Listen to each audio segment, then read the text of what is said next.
Malaysia অবৈধ প্রবাসীদের বৈধকরণ tourist ভিসায় আইসা বৈধ হতে পারবে নাকি? আসসালামু আলাইকুম, সবাই কেমন আছেন? আশা করি ভালো আছেন। আলহামদুলিল্লাহ, আমি ভালো আছি। আমি মালয়েশিয়া থেকে আব্দুল লতিফ। মালয়েশিয়া অবৈধ প্রবাসীদের নিয়ে কিছু কথা বলবো, গুরুত্বপূর্ণ কথা। অনুরোধ রইল পুরো ভিডিওটি দেখার জন্য, তাহলে বিস্তারিত বুঝতে পারবেন। সর্বপ্রথম কথা হলো, এক ভাই কমেন্টে লিখেছে, ভাই মালয়েশিয়া আমি অবৈধ এক দালালের কাছে আমি পাসপোর্ট টাকা পয়সা জমা দিয়েছি, তাহলে কবে থেকে অবৈধদের বৈধকরণ শুরু করব মালয়েশিয়া সরকার, বা কবে থেকে দিব?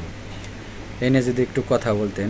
আরেক ভাই বাংলাদেশ থেকে কমেন্টে লিখেছে, ভাই ট্যুরিস্ট বিষয় মালয়েশিয়া যায় কি আমি বৈধ কাগজপাতি করতে পারবো কিনা একটু যদি জানাইতেন। যাই হোক, সর্বপ্রথম হলো অবৈধদের বৈধকরণ। তবে মালয়েশিয়ার ইমিগ্রেশনের পক্ষ থেকে কয়েকদিন আগে একটা ঘোষণা দিয়েছে, আপনারা যারা অনেক সিন্ডিকেট মালয়েশিয়া বাইরেছে, এই ধরনের প্রবলন দেখায়া বা অনেক কথা বইলা পাসপোর্ট নিবার লাগছে, টাকা পয়সা নিবার লাগছে, এগুলা সব একটা আপনার প্রতারণার চক্র। তারা অনেক প্রতারণা করবার লাগছে, অনেক প্রবাসীর সাথে এরকম ঘটনা ঘটবার লাগছে। তবে ফেসবুক পেজ থেকে মালয়েশিয়ার ইমিগ্রেশনের ঘোষণা, এখন পর্যন্ত কোনো মালয়েশিয়ার সরকার অবৈধদের বৈধকরণ নিয়ে কোনো সিদ্ধান্ত বা কোনো ঘোষণা দেয় নাই। যাই হোক, অনুরোধ রইল, আপনারা যে সকল ভাই ব্রাদার, যে সকল কর্মীগণ অবৈধ মালয়েশিয়ায় আছেন বা উপস্থিত আছেন, অনুরোধ রইল আপনারা কেউ কারো কাছে পাসপোর্ট টাকা পয়সা জমা দেবেন না, তাহলে সেই ক্ষেত্রে প্রতারণার শিকার হইবেন। যাই হোক, এই ভিডিওটা বেশি বেশি শেয়ার করে দিবেন, যাতে একটা ভাইয়ের উপকারে আসে। এরপরে হইল, আপনি ট্যুরিস্ট ভিসা হিসাবে বৈধ হইতে পারবেন কিনা?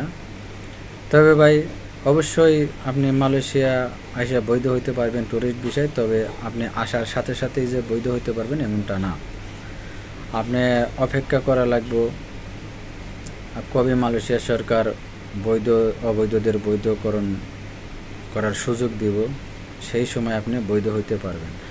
আপনি যদি আসার সাথে সাথেই বা আপনার দালাল যে আপনাকে মালয়েশিয়া ট্যুরিস্ট ভিসা পাঠাইব, সে যদি বলে যাওয়ার সাথে সাথে বৈধ করে দেব বা বৈধ কাগজপাতি করে দেব, আপনি মালয়েশিয়া আসতে পারেন।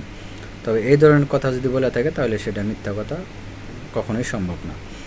আর আপনি আসার পরে অবশ্যই বৈধ হইতে পারবেন, তার সময় লাগবে। এখন 1 বছর পর বা 6 মাস পর আপনার আসার, বা 2 বছর পর, যে সময় মালয়েশিয়া সরকার বৈধ হওয়ার সুযোগ দিব, তখন আপনি বৈধ হইতে পারবেন।